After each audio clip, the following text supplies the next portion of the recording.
Oo, sa matuwa. Answer E is from the bride to be. E.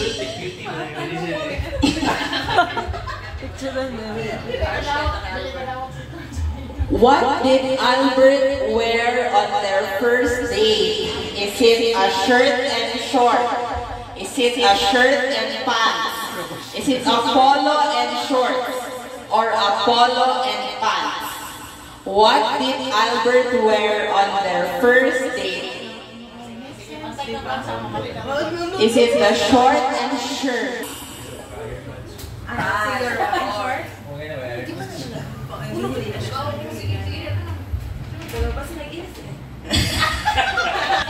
Okay, so the correct answer is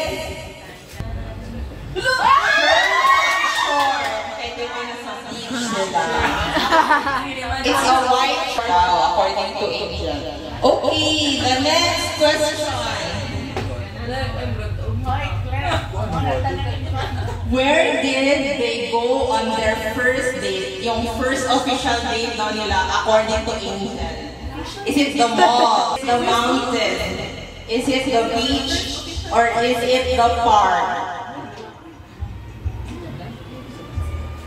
Where did they go on their first date? Is it the mall, the mountain, the beach, or the park? Okay, naka-answer na ba lahat?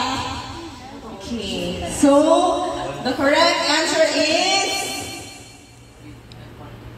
beach.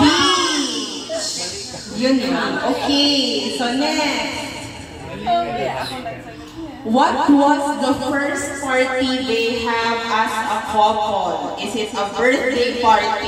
Is it a wedding? Is it an alumni party? Or a fundraiser party?